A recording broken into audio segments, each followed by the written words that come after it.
Hello, everyone. Welcome to our webinar on accurate and high-frequency event-based star tracking. We're happy to have you here with us today.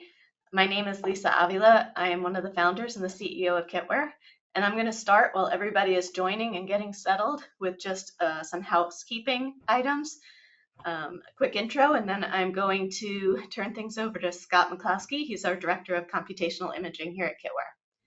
So first thing, questions.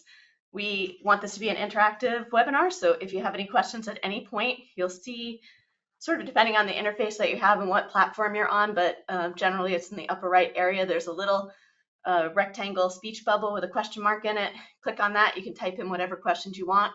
We'll break throughout the webinar to answer those questions, and we'll also have some time at the end for questions. Don't worry about trying to copy down anything you see in these slides or try to take screenshots, because after the webinar, we're going to send you a copy of the slides.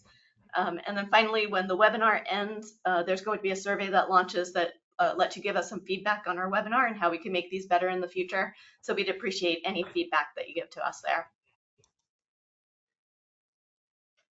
So first off, on Kitware, we were founded in 1998. We do software research and development for our customers who are in the US federal government, in industry and academia. Our headquarters are here in upstate New York. That's where I'm speaking to you from. But we also have offices in North Carolina, New Mexico, Virginia, and Minnesota, and that's where Scott will be speaking to you from. We also have an office over in Lyon, France. We have a strong commitment as a company to open science here at Kitware, and since 2020, we are 100% employee owned. Some of our areas of expertise that we work in here at Kitware, we work in software and data engineering, and that includes our work in build and package management, as well as data portals. We work in medical biomedical systems, and that includes our work on medical image processing, surgical planning, and physiological simulation. We work in scientific computing, and that includes our work in simulation workflows, scientific visualization, analytics, and HPC integration. We do a lot of work in AI and machine learning, and we have a strong focus there on ethical and explainable AI. And we work in computer vision, which is the topic of this webinar today, which includes detection, classification, tracking, reconstruction, quite a few things in computer vision. Around the edges of this expertise area, you'll see some of the open source platforms that we develop and maintain here at Kitware. These are, some of them are quite popular, and collectively they're downloaded more than 20 million times per month. And at this point, I'm going to turn the webinar over to Scott with a reminder to add your questions to the little question bubble at any point during this webinar. Great, thank you, Lisa. As Lisa mentioned, I'm Scott McCloskey. I'm the Director of Computational Imaging, joining you from Minneapolis today. The Computational Imaging group is within the computer vision team here at Kitware, where a lot of, definitely not all, of Kitware's AI work takes place. So Kitware, particularly within the computer vision team, has been doing AI, back then we called it machine learning work, for 20 plus years. We've done a lot of this. You see $120 million under funding from DARPA. A lot of different publications, service roles, federal AI funding, as you can see here, that I won't read on the slide. So we have a large group, possibly the largest computer vision group in sort of the DoD space, comprised of 30 or so PhDs, and anytime we have about 45 active projects going on. Those projects span a range of different subfields of computer vision. Computer vision, as it's grown and become more successful over the last 15 years or so, has spawned a lot of different subtopics.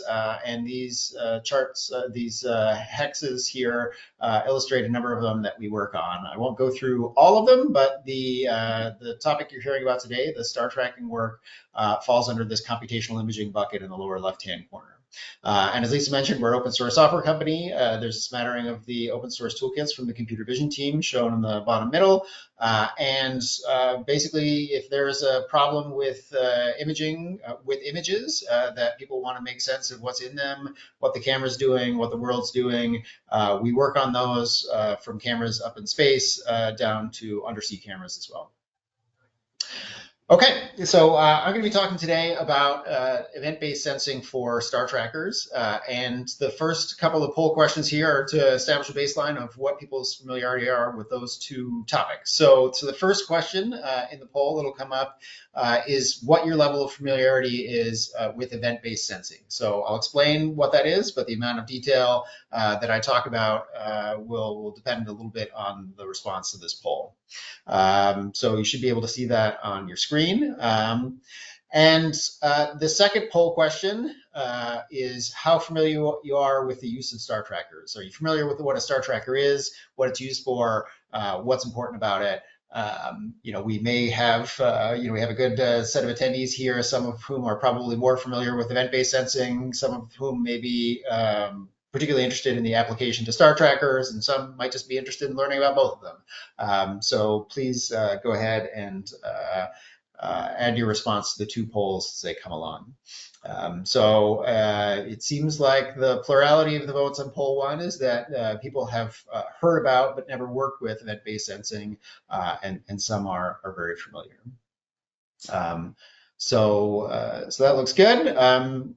And if we move on to the second poll here about your familiarity with star trackers, again, the topic here is applying event-based sensing, this novel type of sensor, to the problem of star tracking. It looks like so far we've got sort of 50-50 in terms of people's familiarity with star trackers. So, okay, so this is about what I was expecting. So I've got some introductory material to explain both parts of these. And if you're already very familiar with both of them, please bear with us. So the motivation and objectives here, the objective is to come up with a high-performing star tracker. So star trackers are a common component on satellites. Satellites, in order to stay on orbit, have various actuators to make sure they're in the proper orientation, traveling with the proper speed, and so on. And the way they get feedback on that about where they are and how they're pointed is using star tracking. So on a satellite like this yellow thing here in the illustration, it's not uncommon to have two different star trackers that are 90 degrees opposed to one another. And each of the star trackers looks out into deep space, takes a picture, observes where the stars are, and uses that to estimate the camera's orientation or its attitude in the celestial coordinate frame. So the outputs of the star tracker, as you'll see on the slides throughout the next 45 minutes or so, are the right ascension, the declination, and the roll. So these are basically like roll, pitch, and yaw, but in the celestial coordinate system. And these need to be very precise. So the errors and the differences here are typically measured in arc seconds. An arc second is 1 over 3,600 degrees. Again, these are used for satellite guidance, navigation, and control. Sometimes guidance, navigation, and control is abbreviated GNC. As we get to the results, you'll see that star trackers oftentimes have a different accuracy across, is how it's called, sort of side to side and up and down, versus what they call about accuracy, which is the roll. And because of that, you oftentimes have two star trackers that are 90 degrees opposed, so that the lower accuracy, which is usually the about axis of one of the sensors, is the across axis of the other sensor. And so you can get high fidelity measurements with some amount of redundancy between the two. Okay, so that's what a star tracker is at a high level. Again, it's a camera. It looks in space, uses the stars to figure out where the camera is pointing, and the satellite uses that to know how it's oriented, and then can use various actuators to keep it on the proper orbit to make maneuvers, and so on. Okay, so conventional star trackers use conventional sensors. You'll refer to these throughout as active pixel sensors, APS. So this is like a standard CMOS kind of sensor, like is in everybody's cell phone. They're typically monochromatic cameras, so they don't have color. They just take an image of a star field, and you get a monochrome image, which is shown in the lower left here on this sort of purple to yellow color bar. And you can see that if the sensor were rolling, you would get this star field that has these motion blur artifacts that get more severe as you get towards the periphery of the image. We'll talk about motion blur and the limitations that imposes on conventional star trackers in a bit, but conventional star tracker takes a picture, figures out where the stars are, and then there are two different modes of operation. The first is the lost in space solver. So if you have no prior information about where the sensor is or how it's pointed, you have to solve a series of well-known problems, Waba's problem, to come up with the initial attitude estimation. That is a slower process. It tends to be less accurate. But once you establish, roughly speaking, where you are and where you're pointing, then there's this relative tracking mode where you take a subsequent image or gather a subsequent visual data from an event sensor, and with a faster algorithm that produces a more accurate result, you perform relative tracking. So how much did the camera move over the period of time that you've been capturing this new data? Okay, so conventional star trackers, as illustrated with the motion blur bit, have a couple of challenges. One is this low temporal resolution. So as you'll see, the star tracker that we're comparing ourselves to produces an output only at 2 Hertz, so once every half second. Part, though not all of that limitation, is derived from the use of relatively longer exposure times to be able to gather enough light from stars. But the problem with using a longer exposure time, similar to if you're hand-holding your phone and taking a picture in low lighting, is that results in motion blur. So you see these sorts of these smears here of stars, which are in fact point light sources, and that low temporal resolution, which results in motion blur, makes it difficult for a star tracker to figure out where it is, where it's pointing. Another challenge of using a conventional active pixel sensor, APS CMOS sensor for star tracking is that it's a synchronous and memory intensive operation. You've got this camera that's pointing out into deep space, most of which is empty, and nonetheless you have to read out the pixel intensities for all of the pixels on the sensor. That uses a fair amount of energy, and that's sort of wasteful in this low size, weight, and power, that's what SWAP stands for, environment. So satellites, have to source their own power from solar panels. They're small, especially low Earth orbiting satellites that are increasingly prolific these days. And so the size, the weight, and the power are all hard to come by, particularly on a small satellite. And the last challenge of using a conventional active pixel sensor for star tracking is dynamic range. So similar to if you use your conventional camera to take a picture of somebody who's backlit by the sun is very bright, and everything else will appear very dark by comparison, and you'll lose important details like, for instance, the locations of stars. And the way that conventional star trackers deal with this is that they add a mechanical hood, basically this conical shaped thing to keep out stray light, particularly from the sun, because if stray light from the sun comes in, it bounces around in the lens and creates lens flare on the sensor, which can prevent you from finding stars, maybe confuse for stars, and otherwise lead to problems. Okay, so that's star tracking. Those are the challenges of conventional star tracker. I mentioned that I'm going to explain to you what event-based sensors are. So event-based sensors are a class of sensor that's sometimes called neuromorphic. So that's to say that it's inspired by human biology. So an event sensor, the main difference is that instead of telling you how bright different parts of the world are with some fixed sampling frequency, they tell you when the brightness of different parts of the world change. So the events, as the name implies, events are basically this asynchronous notification that a pixel at a given XY coordinate on the sensor has experienced either an increase or a decrease in brightness at a specific time, which is time-stamped to microsecond accuracy. So this is the sort of canonical illustration, this video of an event camera versus a standard camera. So this is showing us what the image looks like of this rotating disk with a black spot from a conventional sensor up on the top and from an event sensor on the bottom. So, the thing is spinning this way. A conventional sensor will generate this series of frames that are shown across the top as this black spot is in different positions as the disk spins around, and you get these sort of occasional views, and you can kind of interpolate motion between it. By contrast, an event-based sensor will instead generate this continuous stream of positive and negative events, which are coded blue and red here, of the thing moving. It's a much smoother, continuous motion. So that's sort of at low speed motion. Here, we're illustrating that, again, an event sensor only tells you when something changes. So if you're looking at this disk and it's not moving, the conventional sensor will just read off the same image over and over again, which is fairly wasteful in terms of power consumption, but an event sensor will not produce an output, not require that output be processed, because it's in the circuitry already accounting for the fact that nothing is going on.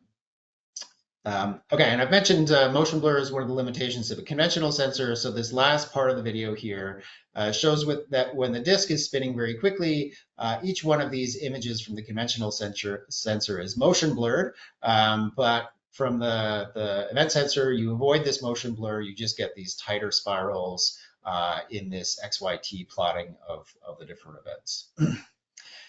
So again, getting to the text on the left-hand side, an event sensor only measures motion or changes in brightness in the scene. It has very low latency on the order of microseconds, little to no motion blur, higher dynamic range, and consumes less power, both in the sensing and also by producing a sparser data stream. It requires less intensive processing downstream.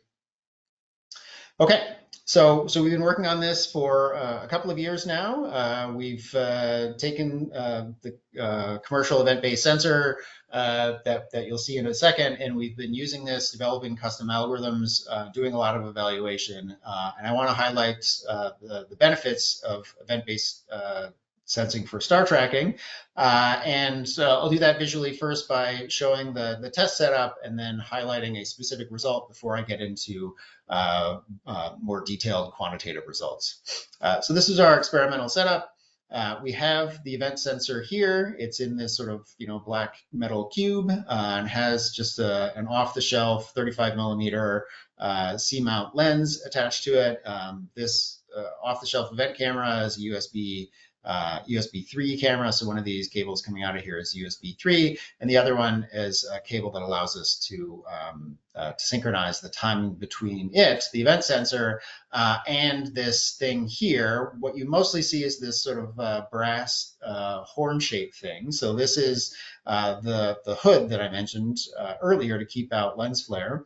But this is the conventional APS star tracker that we're comparing ourselves to. Most of the interesting part of that star tracker is in this little black part here that's kind of hard to see. There's a sensor, a low light CMOS sensor, and also an embedded processor that's running the proprietary algorithms of the company that put this thing together, and that's got this space wire connector that outputs the data from the sensor. So both our off-the-shelf event sensor with an off-the-shelf 35 millimeter lens and this purpose-built star tracker are mounted on this piece of wood here, which is attached to a pan tilt stage. And we, through various testing, we move that stage. In the particular example here on the right, this pan tilt stage is teeter-tottered with an increasing velocity to elicit some of the important differences between the performance of our sensor and the conventional star tracker. Now, a conventional star tracker, again, is just using a low light CMOS sensor, a monochrome sensor, but otherwise very similar to the thing on everybody's cell phone. So everybody kind of knows what a star looks like in a conventional sensor. So here's a star out of the night sky.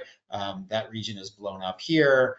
You see a bunch of bright pixels from the star, and then some brighter pixels from noise effects and other things.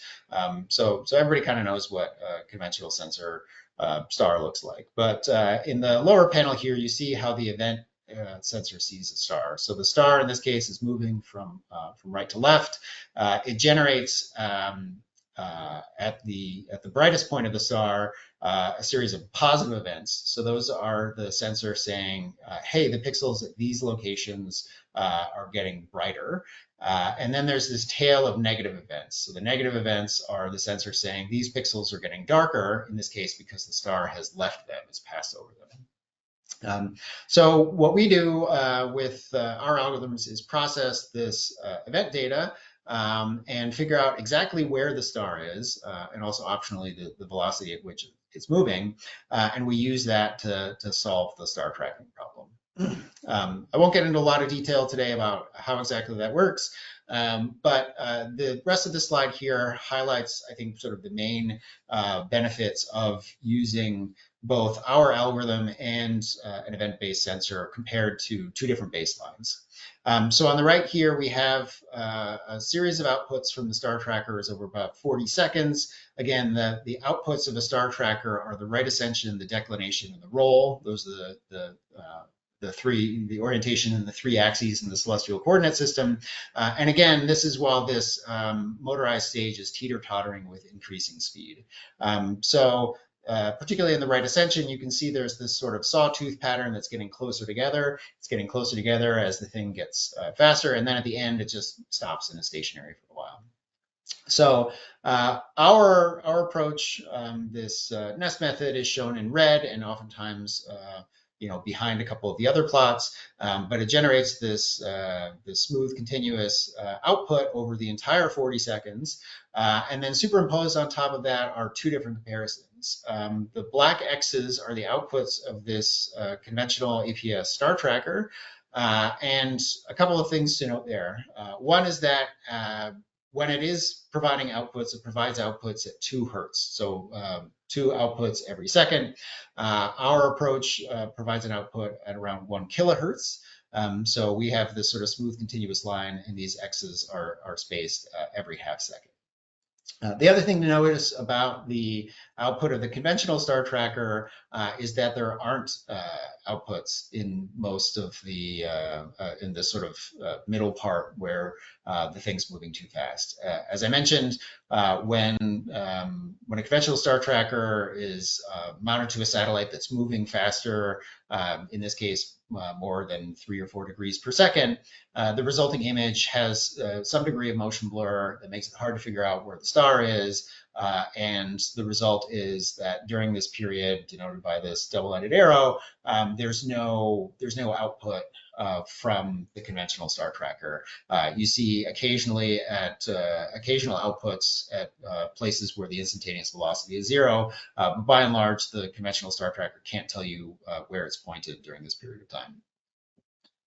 Okay, so that's by comparing the black X's to the red line, you get a sense of the improvement of using both a different sensor and also our algorithms for processing the data from that sensor. But we're not the only groups who have ever used event-based sensing for star tracking. So the purple line is the result of previous work in event-based star tracking from an academic paper, the first author of which is last name is Eng. So Eng et al. There is a paper from the open literature which we implemented and tested on the same data, and you can see that purple line oftentimes kind of goes off the rails, right? So when the star tracker, or when the motion stage first makes a motion inflection, that method keeps trying to continue the track incorrectly, and at several other places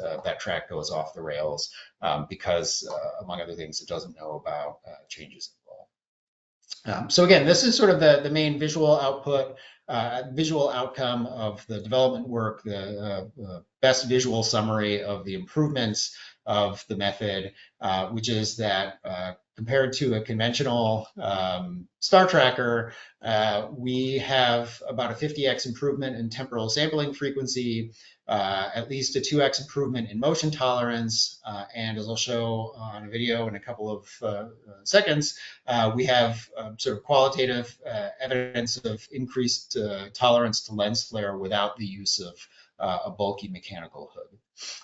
So again, the benefits of using event-based sensing combined with our algorithm for star tracking compared to the conventional sensors that are out there now are this 50x improvement in temporal sampling, at least a 2x improvement in motion tolerance, and improvement of dealing with lens flare algorithmically rather than mechanically. As compared to competing event-based star tracking methods, we've demonstrated a lot higher accuracy. Part of what's going on there is we have a method that we've developed here to find out exactly where the centroid of a given star is from the events, which is not as easy as it might seem. And we also have this 3D Kalman filter, this extended Kalman filter that knows about changes in all three of these angular axes that allows us to deal better with more general motions and avoid going off the rails, as you saw from the Eng et al. Method on the previous slide. So the previous slide was the picture version of these benefits, and here's the slide with some words saying the same thing.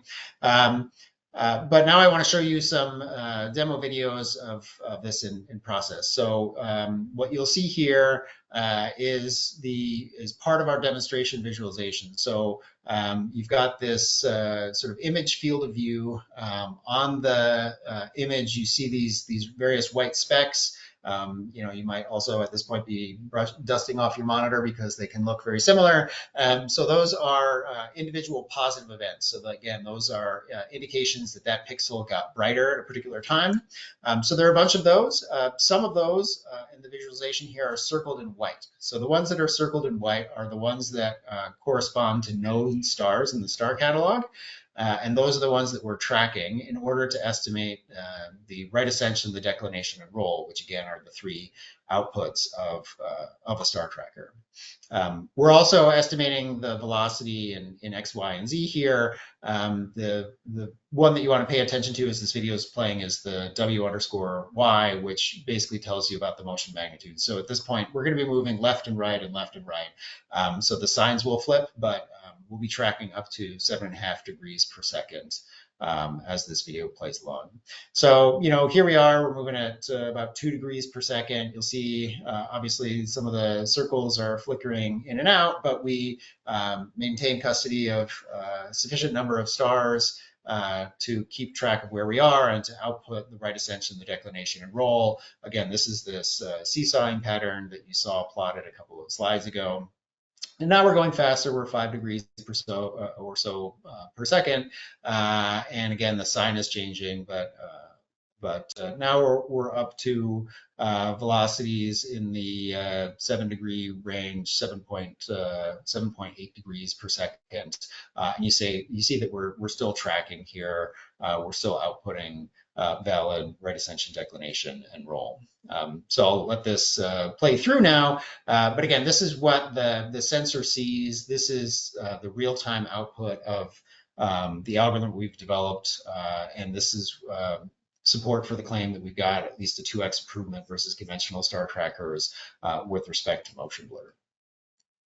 Okay, so I also mentioned that we have qualitative evidence that using an algorithmic approach to eliminate lens flare allows us to at least minimize the size of this hood that's used now to keep out stray light from the sun, right? So if you're on if it's a sensor mounted on a satellite, if the satellite is in an orientation such that the sensor is pointing towards the sun is obviously very bright, especially above the atmosphere, and you've got a lot of light that might come in, bounce around within the lens, and generate lens flare artifacts. And what you see here is just a qualitative example. Here, again, we're tracking these things.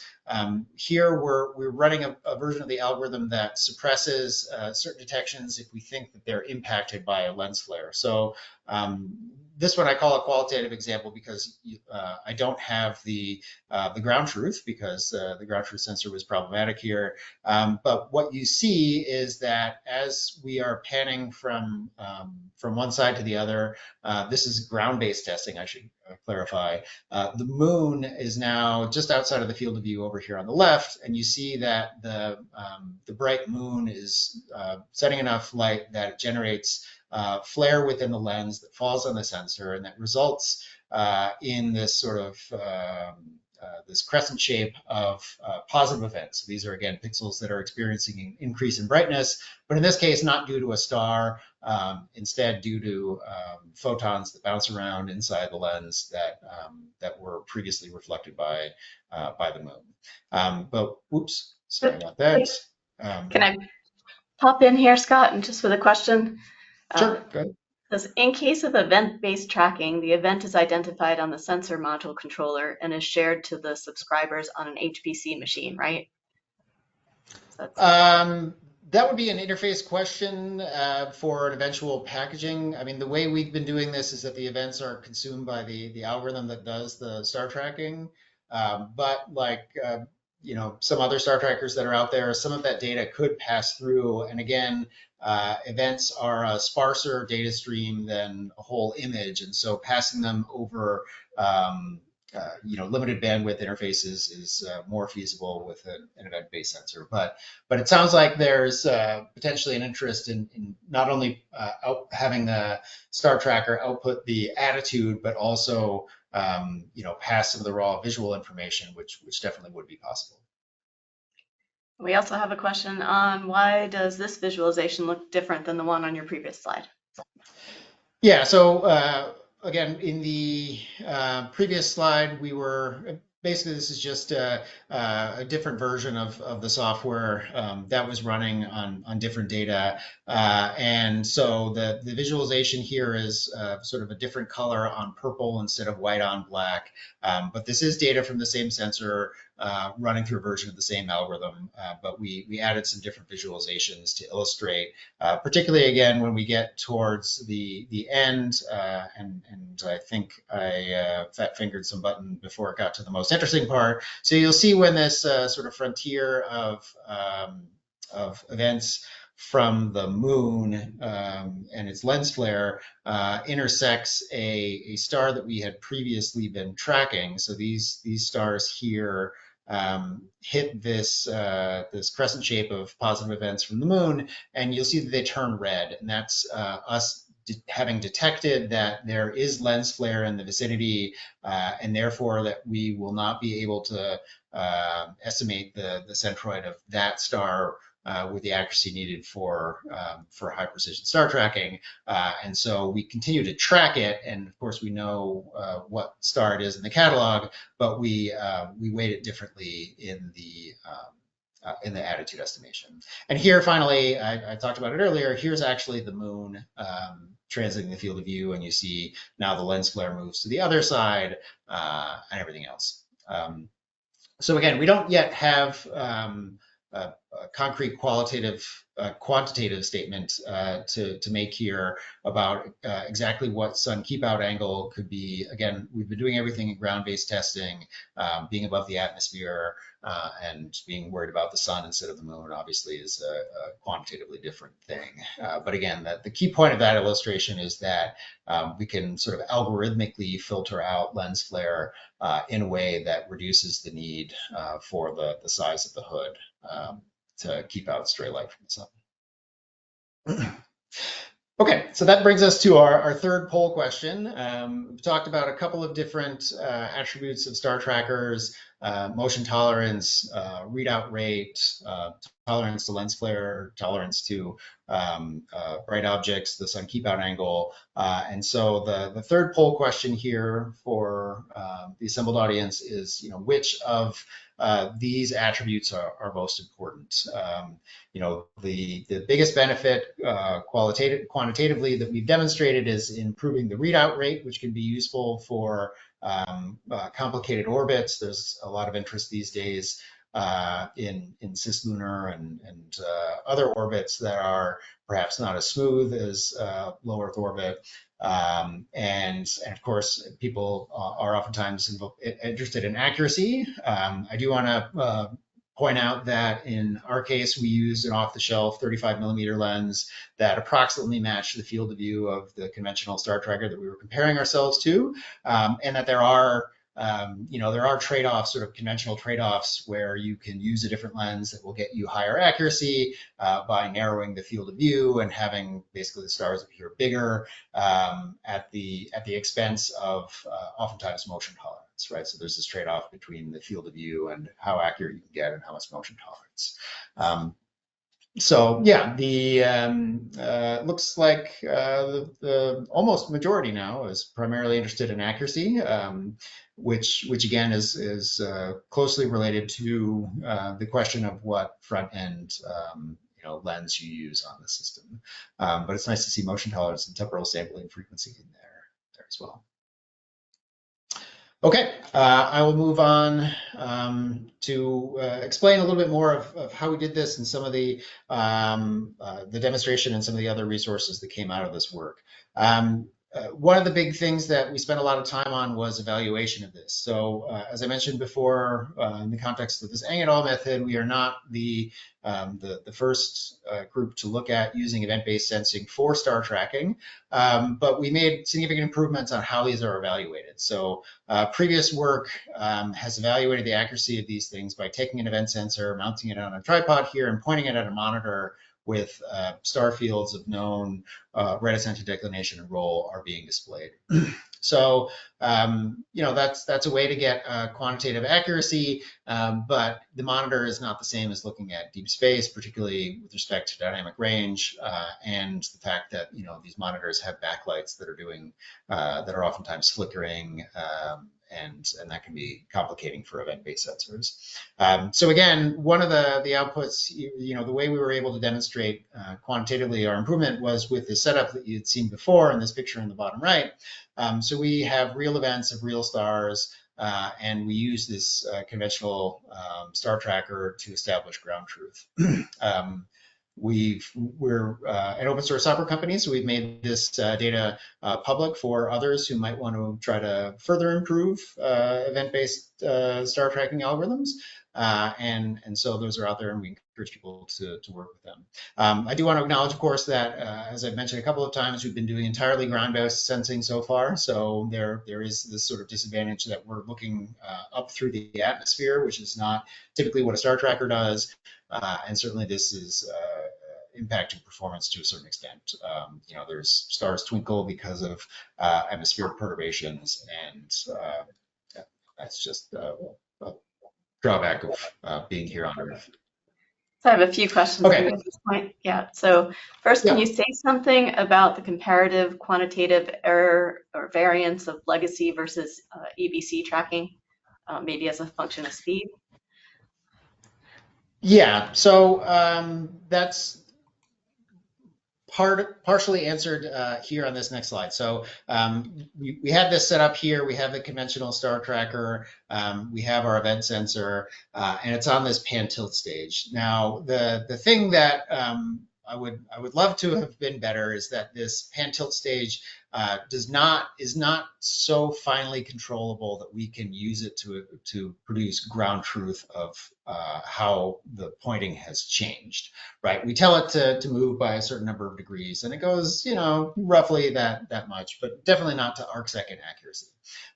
This pan tilt stage here was, basically like a little motion picture setup. So so what's shown on these charts here are the mean square differences, and I want to clarify difference versus error, right? What we're comparing to here is the output of this conventional star tracker. The conventional star tracker, like anything else, is not a perfect measurement instrument. It has its own published, accuracy. And at, I don't know if it's 1 sigma or 2 sigma. So I want to footstop against, this is the difference between the output of the event-based star tracking algorithm and the output of the conventional sensor, which is not a ground truth oracle. But what this big table shows is for these different acquisitions. So this velocity sweep is this sort of teeter-totter thing. You'll see the maximum velocity in degrees per second on this row. For the values in this table, in order to compute the mean square difference between our estimate and the conventional star tracker, we had to keep the velocity low enough that the conventional star tracker could output a number. So you'll see the maximum velocities here are all much smaller than the example that I showed at 7.5 degrees. So anyway, what this table is showing is the difference in mean square across and about estimates of our method compared to this conventional star tracker. And I explained earlier, there's this distinction between across and about. Across is the sort of side to side and top to bottom. Typically, these are star trackers are more accurate, so you'll see that the mean square differences here are lower for across than they are for about. And anyway, you can see that for these different motion profiles, our final result is the one on the bottom row here, and we compare to a couple of different previous methods from the event-based star tracking literature.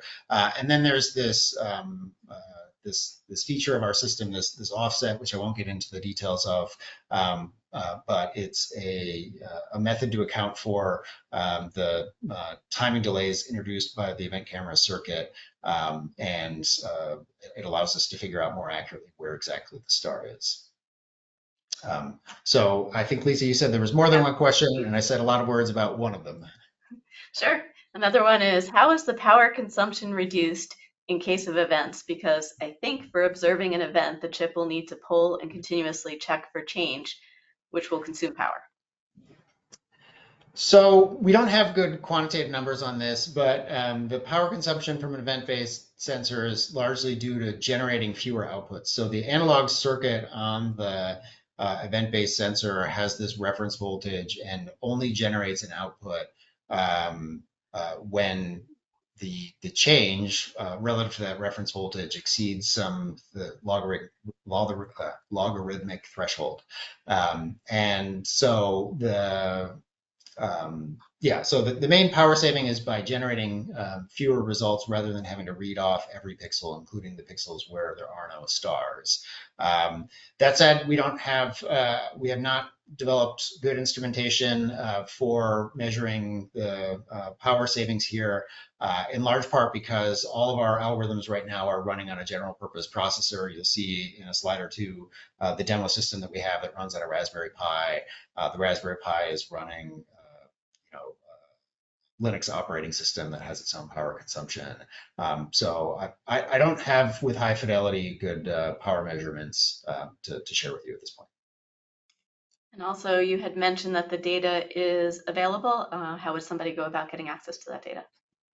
Yeah, so I think at the very last slide here, there are some links to the project page, to the data set, and again, we hope people do some open science stuff here, take our data, look at how alternative approaches compare to ours. So just wait a few slides and we'll get there. Okay, and then this slide, which I don't want to spend a lot of time on, is just a comparison of our event-based sensing star track method to the previous methods from the literature. You saw the accuracy numbers on the previous slide.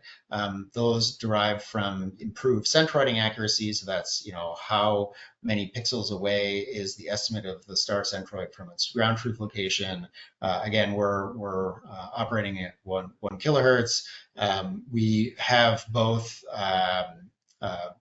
the absolute orientation determination and relative tracking, as I explained several slides ago, whereas some of the previous methods aren't able to track very long and need absolute orientation updates fairly frequently. Again, the improved performance of our tracking to these motion inflections is due to the use of a 3D rotation and 3D velocity state variable versus some of the previous method. And again, we did real night sky testing with ground truth events and reference attitudes from a conventional star tracker. Okay, so this is what the demonstration system looks like now. The absolute accuracies, you saw that in the table, maximum slew rates and everything. Again, the power consumption here, these should all be taken with a grain of salt because, again, what's in this box is a Raspberry Pi running a Linux operating system. One of the things we were very much interested in doing is basically tearing apart this packaged event sensor, putting it in some space grade packaging with a space grade lens and an embedded processor, and coming up with an embedded version of this for which we'd be able to measure more relevant power numbers. But for now, all of the numbers are just this running on a Raspberry Pi with a prepackaged uh, uh, sensor here in the camera and everything else. So I'll show what the actual demonstration version of this looks like in a moment, but I just want to briefly talk about a couple of other things for people who may be here and are interested in event-based sensing and applications of event-based sensing beyond star tracking. And one of them, the one that's numbered 4, this is a continuation from a numbered list on a previous slide, is that part of what we did here and a lot of the work was coming up with a general purpose event-based centroiding approach for unresolved moving objects. So stars are unresolved, right? They're just defocused blobs of light on the sensor, and there are a lot of event-based sensing applications that involve tracking of small, dim, and fast-moving objects. And so we have a general purpose, highly performant machine learning AI-based approach for that. I didn't have time to talk about it during the webinar, but we also developed a way to fuse this with an inertial measurement unit for star tracking, which is typically something that's done on a satellite. We get about 20 arc seconds of improvement. And then for anybody else who's been interested in using event-based sensors, either for just unresolved moving objects or stars in particular, part of what was done under this project was developing a faster simulation to generate events in those settings as compared to using the event-based simulators that are out there now, which are quite painfully slow. Okay, and then before I get to the demo, I just want to mention, one of the next things that we're interested in doing here is doing space domain awareness, which is a growing area of focus within the Department of Defense, but also within commercial applications. So, star trackers, it's already been observed that, having a star tracker up on a satellite above the atmosphere gives it a good vantage point to observe not only other satellites, but also space debris and other things. And we've demonstrated through the star tracking application that event-based sensing, improves by reducing the latency, consumes less power, and outputs the sparser data stream. And so we believe that those same sorts of benefits that we demonstrated, the 500x improvement in temporal sampling, the 2x improvement in motion tolerance, would also be evident when you're looking for things other than stars from an event-based sensor on a satellite. So that this check mark in the upper right-hand corner indicates that we've submitted this to DARPA. It's been deemed awardable. If any of the people in the audience here are from parts of the federal government that are interested in this, the bottom line version of that check mark is that it makes it slightly easier to fund follow-on work to develop this.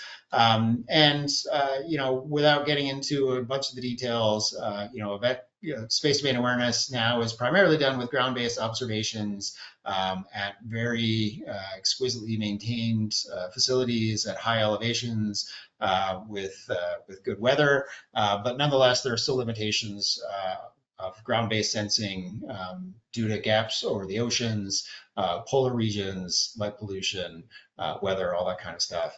And so people have increasingly looked at doing space domain awareness from sensors in space. I wanted to acknowledge the NASA Laredo program, which uses an event-based sensor on a custom satellite to detect space debris. It's part of an active imaging system where there's this light curtain that's projected out there, and then as debris passes through, it generates this bright reflection, which is observed by a star tracker. But that was presumably a very expensive satellite to put up on orbit. It's probably unlikely that there are going to be many of them. But the advantage of using a star tracker for for space domain awareness was first observed, I think, by the DARPA Space Watch program, where if you already have a bunch of star trackers, for instance, in low Earth orbit, because they're helping to keep the satellites on their prescribed orbits, then you can use that to dramatically increase the coverage of the Earth's orbit when looking for space objects. But conventional star trackers, including the one that we were using, tend just to generate outputs that tell you where the centroids are, where there are bright things.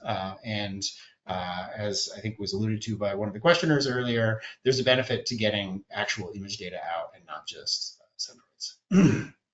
And again, the benefit of using star trackers for space domain awareness is that there are you could have many more sensors on orbit, and by being up above the atmosphere with an event-based sensor, we think we can get much higher data quality. And I wanted to just play a video here to point out that as it happens, we've already incidentally collected some of these things. So this is a sort of crop version of the illustration that you saw before, where the star trackers, tracking stars as the orientation changes.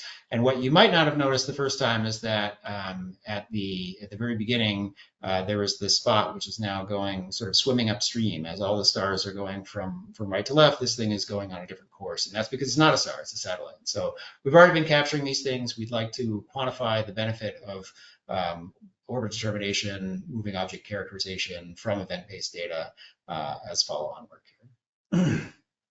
Okay, so I'll show you the demo in a second as there are more questions, Kitware is actively pursuing funding and partnerships for both the commercial and defense applications of this work, including partnerships to develop space-grade hardware with event-based sensors and embedded versions of our algorithms, testing in space environments, and the addition of new capabilities like space domain awareness, object tracking via new algorithms and software.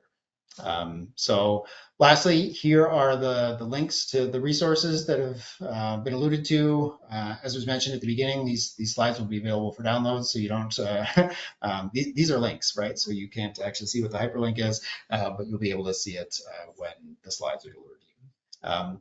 So I will be happy to take some additional questions, and while that is going on, I just wanted to switch to show you how this demonstration unit works. You've seen this central part before, so this is the events. It'll output the right ascension, the declination, and the roll, both here, but also will be plotted in these plots, these three separate plots below it. Here we have, for our demonstration system, we're measuring the power consumption. Again, this is the power consumption both of the algorithm and the camera and an entire Linux operating system. So it's a larger number than it would be in a final product.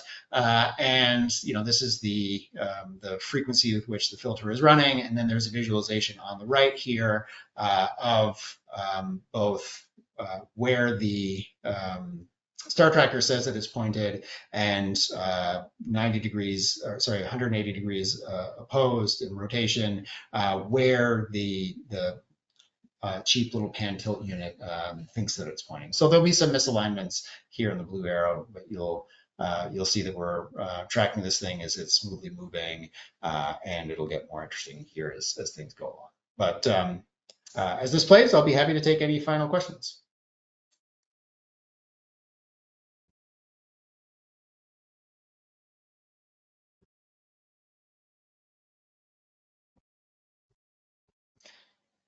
And I guess if there are no other questions, glad to have everybody join us today, and look forward to hearing people who are interested in our work, and keep an eye out for a copy of the slides with links, and please follow up if you have any questions.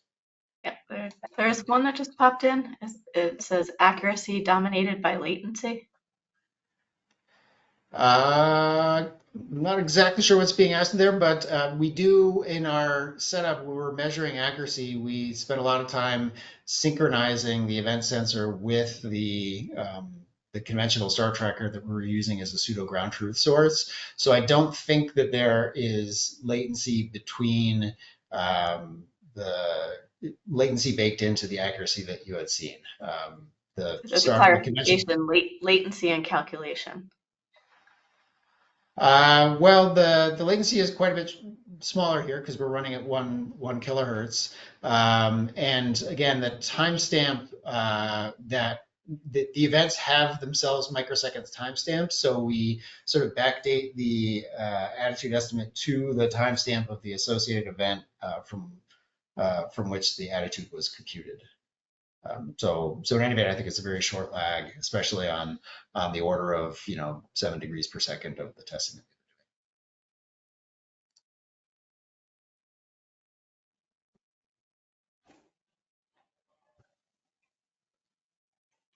Okay. Any last words, Lisa? No, we'll be sending out a link to the webinar that's recorded in case you want to watch a piece of it again, and a link to these slides. So keep an eye out for those. They'll probably come either later today or tomorrow.